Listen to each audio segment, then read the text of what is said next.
علیکم جی، voice of overseas Urdu میں خوش آمدید۔ آج کی ہماری ویڈیو جو ہے اس کا موضوع ہے شنگھائی تعاون تنظیم جو SCO تنظیم ہے، اس میں بلوچستان کے معاملے میں جو اعلامیے پہ دستخط ہوئے ہیں، ایک ڈکلیریشن ہوا ہے، اس میں بھارت نے اس کی دستخط کرنے سے انکار کیا ہے، جبکہ باقی ملکوں میں باقی جتنے بھی ممالک تھے ان سب نے بلوچستان میں جو ٹیررزم ہو رہا ہے اس کے اوپر اس اعلامیے پر دستخط کر کے انڈیا کے کردار کو بالکل الگ تھلگ کر دیا ہے۔ اس میں انڈیا میں بھی کافی تنقید ہو رہی ہے، اور اپوزیشن اور جو بھی یوٹیوب پر انڈیپینڈنٹ پینلسٹ ہیں، جرنلسٹ ہیں، وہ سب کے سب اسی چیز کو لے کر کافی زیادہ تنقید کر رہے ہیں، کرٹیسزم کر رہے ہیں کہ اگر SCO سمٹ میں بھی انڈیا میں جو دہشت گردی ہوتی رہی ہے، جس کا الزام وہ پاکستان اور اس کی انٹیلیجنس ایجنسیز پر لگا رہے تھے، اگر اس پہ وہ ان ممالک کو سیٹسفائی کر کے اس اعلامیے میں اس دہشت گردی کا ذکر نہیں کروا سکتے، تو پھر یہ انڈیا کی بہت بڑی ناکامی ہے۔ اور پچھلے کافی عرصے سے کچھ ایسی ڈیولپمنٹس ہو رہی ہیں جو کہ انڈیا میں کافی الارمنگ، جن کو کنسیڈر کیا جا رہا ہے۔ ان کی ایک پوری ہسٹری ہے، اور یہ معاملات کچھ ایسے ہی نہیں شروع ہو گئے، یہ کافی عرصے سے یہ چیزیں چل رہی تھیں، جس میں سب سے پہلے یہ تھا کہ امریکی صدر ٹرمپ جب کانگریس میں انہوں نے پہلا خطاب کیا تو انہوں نے ایک دہشت گرد شریف اللہ جو کہ بلوچستان سے پکڑا گیا تھا افغانستان سے پاکستان میں داخل ہوتے ہوئے، تو اس سلسلے میں انہوں نے پاکستانی حکومت کی تعریف کی تھی، اور ایک فاکس نیوز کے پروگرام میں CIA کے ڈائریکٹر جان ریڈکلف نے ٹرمپ کے متعلق بتایا تھا کہ وہ جب 2021 میں کابل ایئرپورٹ کے ایبے گیٹ پر ہوئے شدت پسند حملے کے ملزم کی گرفتاری کے بارے میں انہوں نے پہلے دن ہی مجھے آ کر یہ ایک ٹاسک دیا تھا کہ آپ نے سب سے پہلے اس کو گرفتار کرنا ہے۔ اور امریکی سینٹرل کمانڈ سینٹ کام کے چیف جنرل مائیکل کوریلا نے دعویٰ کیا کہ افغانستان سے امریکی فوجوں کے نکلنے کے بعد ہم نے اس جعفر کو جب پاکستان کے فیلڈ مارشل عاصم منیر نے سب سے پہلے انہیں فون کیا تھا کہ میں نے اسے پکڑ لیا ہے اور اب اسے امریکہ کے حوالے تیار کرنے کے لیے تیار ہوں، تو آپ سیکرٹری جو ڈیفینس ہیں اور صدر ٹرمپ ان کو بتا دیں۔ تو اس کے بعد پھر ٹرمپ نے جو کہ اپنے جب یہ پہلی بار صدر بنے تھے تو انہوں نے 7 موقعوں پر پاکستان کے بارے میں، پاکستان کے کردار کو کافی زیادہ کرٹیکلی اس کے بارے میں بات کی تھی کہ یہ پیسے ڈالرز پاکستان کی حکومت ہم سے لیتی ہے لیکن یہ ڈبل کراس کر رہے ہیں۔ لیکن اس بار انہوں نے پہلی مدت صدارت میں پہلے ہی خطاب میں پاکستان کی تعریف کر کے دنیا کو ایک بار چونکا دیا۔ تو اس کے بعد پھر اگلی ڈیولپمنٹس یہ ہوئیں کہ پاکستان کو اقوام متحدہ کی سلامتی کونسل سے منسلک 2 اہم کمیٹیوں میں عہدے مل گئے، جس میں سب سے بڑی اسے بہت بڑی سفارتی پیش رفت قرار دیا جا رہا تھا، اور انڈیا نے اس پر بہت زیادہ اپنے تحفظات کا اظہار کیا۔ یہ کمیٹیاں اقوام متحدہ کی سلامتی کونسل کی اینٹی ٹیررسٹ کمیٹی کا وائس چیئرمین پاکستان کو بنایا گیا، اور جو طالبان پر پابندیاں لگی ہیں ان کے لیے نگران کمیٹی کا چیئرمین مقرر کیا گیا۔ اچھا، یہ دونوں ایسی اسپیشلی جو طالبان کے ریلیٹڈ کمیٹی تھی جس کا چیئرمین مقرر کیا گیا، وہ اس لیے انڈیا نے اس کا بہت زیادہ تحفظات اپنے ظاہر کیے کیونکہ پاکستان اور طالبان کے کچھ عرصہ سے آپس میں تعلقات کوئی اچھے نہیں تھے، اور طالبان پاکستان کی گورنمنٹ کے اوپر بہت زیادہ تنقید بھی کر رہے تھے، اور پاکستان کی گورنمنٹ بھی چاہتی تھی کہ جو افغانستان سے پاکستان کے اندر ٹیررزم ایکٹیویٹیز ہو رہی ہیں، ٹیررسٹ پھیلایا جا رہا ہے، اس کو کسی طرح سے طالبان روکیں۔ لیکن طالبان چونکہ اس طرح سے افغانستان پر ابھی تک اپنے قدم نہیں جما سکے، مختلف علاقوں علاقوں میں مختلف گروہ کارروائیاں کرتے ہیں اور وہاں پر انہیں گروہوں کا ایک ہولڈ ہے. تو اس وجہ سے طالبان بھی اس معاملے میں کافی حد تک مجبور بھی تھے کہ یہ ہم کس طرح سے یہ اس کو روک سکتے ہیں. تو اب جب پاکستان کو اس میں ایک مین پوزیشن مل گئی ہے تو اب طالبان کے لیے بھی مجبوری ہوگی کہ وہ کسی نہ کسی طرح سے پاکستان کو سیٹسفائی رکھیں. اور جو طالبان اور پاکستان کے درمیان ٹینشن تھی، یہ اب طالبان کی بھی مجبوری ہوگی کہ وہ ان سے بات کرے. اور اس کا پس منظر یہ بھی ہے کہ امریکہ یہ چاہ رہا ہے کہ جتنا بھی اسلحہ، ایمونیشن اور باقی، جب طالبان نے ٹیک اوور کیا تھا افغانستان میں اور امریکن اور باقی اتحادی فوجیں وہاں سے نکلی تھیں، وہ سارے کا سارا ایمونیشن افغانستان سے امریکن واپس لے کے جانا چاہ رہے ہیں. اس لیے بھی وہ پاکستان کا کردار اس میں بڑھتا جا رہا ہے، جس وجہ سے امریکن جھکاؤ جو ہے وہ بہت زیادہ پاکستان کی طرف ہے. تو یہ اس طرح کے اقدامات تھے جس سے انڈیا کا جو ایک پوائنٹ آف ویو تھا شروع دن سے دنیا میں کہ پاکستان انڈیا کے اندر ٹیررزم کو سپورٹ کر رہا ہے، اس کو کافی زیادہ دھچکا پہنچا ہے جب سے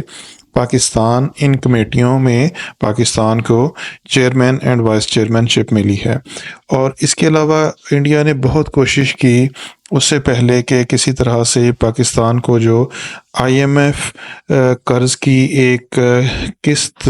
ملنی تھی اس کو کسی طرح سے روکا جائے، کیونکہ اس وقت پاکستان کے جو حالات ہیں، ایک معاشی حالات، وہ بہت ہی کہہ لیں کہ اچھے نہیں ہیں، جس وجہ سے پاکستان کو باقی چیزوں میں کافی زیادہ مشکلات کا سامنا کرنا پڑتا ہے. اور ان سارے اقدامات کے بعد اس وقت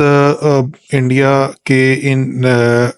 موقف کو ایک اور بھی بہت زیادہ دھچکا پہنچا، یا انڈیا کے لیے یہ ایک اور بھی بری خبر تھی کہ جب وائٹ ہاؤس میں صدر ٹرمپ نے پاکستان اور انڈیا جنگ بندی کے لیے کہا کہ مجھے دباؤ ڈالا گیا ہے اور میں نے یہ جنگ بندی رکوائی ہے، تو اس پر بھی انڈین میڈیا میں کافی زیادہ اس پر شور مچا تھا کہ جنگ تو پاکستان اور انڈیا کی دونوں افواج نے روکی ہے، امریکن پریزیڈنٹ ٹرمپ کیوں اس چیز کا کریڈٹ لے رہے ہیں. اور اس کے بعد G7 سمٹ جو کینیڈا میں جاری تھا، مودی جی نے انڈیا میں نہ جا کر اپنی جو ان کی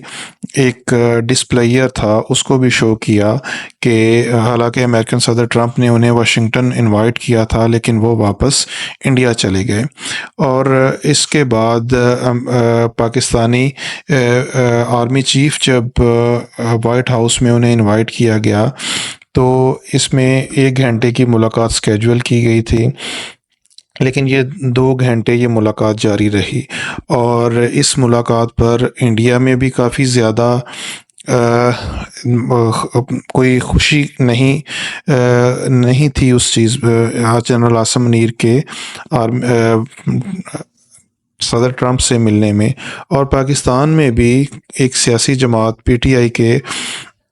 جو سپورٹرز تھے ان کے لیے بھی یہ کوئی اچھی خبر نہیں تھی،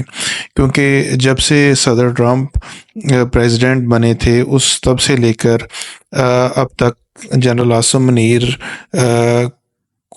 پر بہت زیادہ دباؤ تھا کہ شاید صدر ٹرمپ آ کر عمران خان جو اس وقت پاکستان میں ایک جیل میں ہیں اور ان پر کوئی الزامات جو بھی ان پر مقدمات ہیں وہ کوئی بہت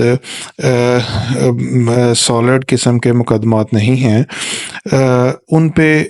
یہ تھا کہ شاید صدر ٹرمپ ان کی رہائی کے لیے کوشش کریں. تو پاکستان میں بھی اس چیز کے لیے لوگوں کو شوق لگا کہ جب عاصم منیر آرمی چیف جو صدر ٹرمپ سے وائٹ ہاؤس میں ملے، اور انڈیا میں بھی اس چیز کو لے کر ایک کہہ لیں کہ صدمے کی کیفیت تھی۔ اور پھر بعد میں عاصم منیر نے وہاں پر اب جو خبریں آ رہی ہیں کہ عمران خان کے بارے میں بھی بات کی، حالانکہ یہ پاکستان کا اندرونی معاملہ تھا، لیکن انہوں نے صدر ٹرمپ کو بتایا کہ شاید عمران خان پاکستان کی آرمی میں کوئی 9 مئی واقعات میں کوئی آرمی کے سربراہ کا تختہ الٹنا چاہ رہے تھے۔ تو اس کا مطلب یہی لیا جا سکتا ہے کہ یہ ساری چیزیں جو بھی چل رہی تھیں اس میں پاکستان ایک وقت میں یہ لگ رہا تھا کہ شاید صدر ٹرمپ آتے ہی عمران خان فری عمران خان کا ٹویٹ کریں اور پاکستان پر مختلف طریقوں سے دباؤ ڈال کر جو بھی پاکستان میں انسانی حقوق کی خلاف ورزیاں ہوئی ہیں، پاکستان میں جو 2024 میں ہونے والا الیکشن ہے وہ سارے کا سارا ریگڈ تھا، اس پہ کوئی جو ہے نا اپنی لب کشائی کریں گے۔ لیکن ایسا کچھ بھی نہیں ہوا، اور یہ بہت سے لوگوں کے لیے ایک شوق تھا۔ اس کے پیچھے بہت ساری وجوہات ہیں۔ پاکستان کی اسٹیبلشمنٹ نے اس پر بہت سارا کام کیا ہے۔ ڈونلڈ ٹرمپ کی فیملی جو کہ اس وقت کرپٹو کرنسی میں بہت زیادہ ان ہے، اور وہ انہوں نے 2 کوائن بھی اپنے ریلیز کیے ہیں ٹرمپ اور میلانیہ کے نام سے۔ تو وہ چاہ رہے ہیں کہ پوری دنیا میں کرپٹو کرنسی کے تھرو ہی ڈیلنگ ہو، اور پاکستان چونکہ ایک بہت بڑا ملک ہے اور دن بدن آئے دن پاکستانی دوسرے ملکوں میں جا رہے ہیں اور جس سے وہ ریمیٹنس پاکستان بھیجتے ہیں،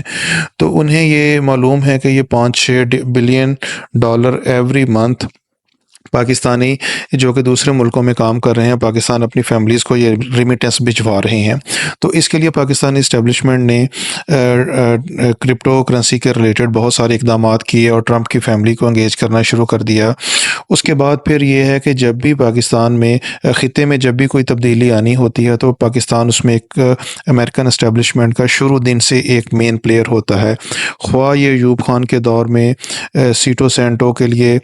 شمولیت ہو اور اپنے سارے ایئر بیسز پاکستان نے اس وقت امریکہ کو رشیا کی سرویلنس کے لیے دے دیے تھے۔